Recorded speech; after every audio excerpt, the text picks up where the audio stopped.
have sinned. Again, I'll read it again. Whosoever committeth sin transgresseth also the law, for sin is the transgression of the law. Okay? Now, again, I have to keep talking about what ministers are preaching because there are so many untruths not supported by the Bible that are being preached throughout the earth at this time. Okay? For we're living in the last days. Let's go to Matthew and read the words of Jesus. If you think God's dietary law has been done away with, you should take heed to these words that Jesus spoke out of his own mouth. Okay? This is what he says about his law. Okay? Matthew 5 and verse 17 says, "Think not that I came to destroy the law." Now this is in red. I want to start all over and read this. I want you to understand and listen to the words that Jesus says. "Think not that I am come to destroy the law or the prophets. I am not come to destroy, but to fulfill." So Jesus didn't come to do away with the law like many ministers will have you believe. They say that when Jesus died on the cross, all those laws were nailed to the cross and therefore we don't have to keep them anymore. But what sense does that make?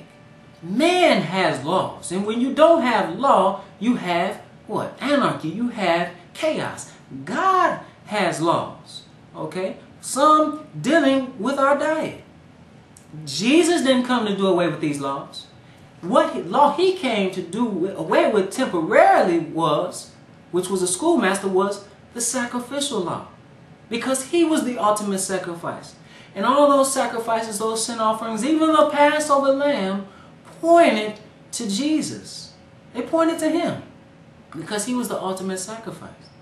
Okay? He didn't come to do away with the law. And we know when he died, he didn't do away with his dietary law from his words that he speaks here. He says in verse 18, "For verily I say unto you, till heaven and earth pass, one jot or one tittle shall in no wise pass from the law till all be fulfilled." We still have heaven and an earth. Look outside, you still see the heavens, still see the skies. We're still standing on earth. God's law is not done away with. This includes, again, his dietary law. We're going to see this even further.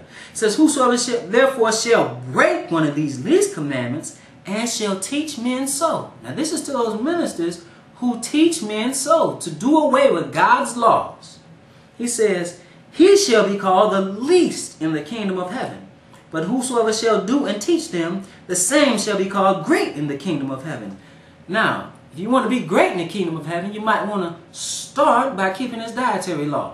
And some might say, well, if I'm least in the kingdom of heaven, at least I'm in the kingdom. No, that doesn't mean that, because, brothers and sisters, when God establishes his kingdom here on earth, because that is the gospel, because he even told us to pray, "Thy kingdom come, thy will be done, in earth as it is in heaven." He told us to pray for this kingdom.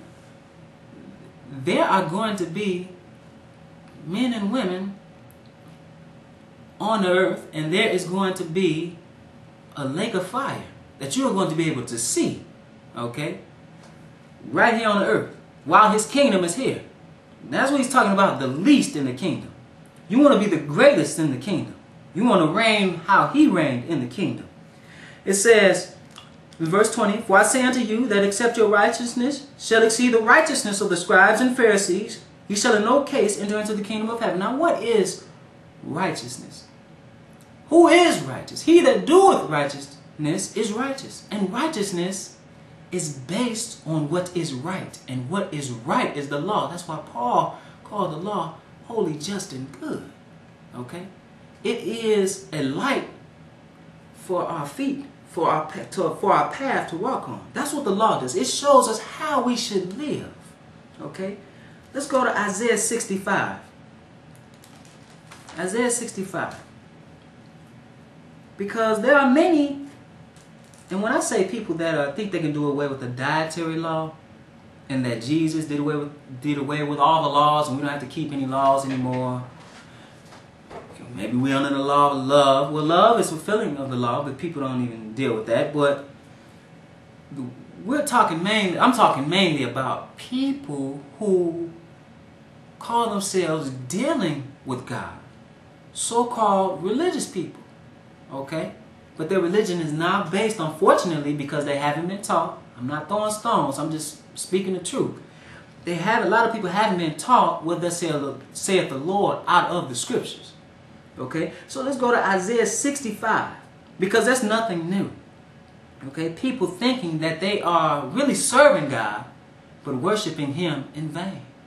And this is what Jesus said, in vain do they worship me, teaching the doctrines, the commandments of men. But Isaiah 65 in verse 1, this is what He said long ago. He said, I am sought of them that asked not for me. I am found of them that sought me not. I said, behold me, unto a nation that was not called by my name. Now what does He say? The whole book really is about God's interaction with Him and His people, the children, the nation of Israel. Okay? And Israel sinned against God, and because of that sin was scattered into slavery. But He said, but I'm sought of them that asked not for me. He was sought of them of other nations.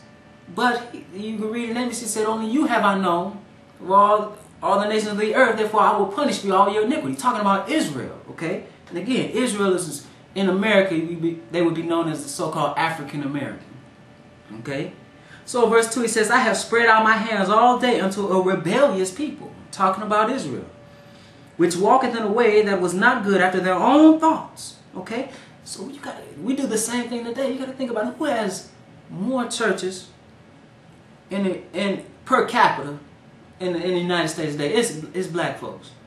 But we are rebellious because we don't worship according to God's law. Because we would fill up churches all day Sunday and on Easter, when God said in the 4th commandment of the 10 commandments, honor the Sabbath day.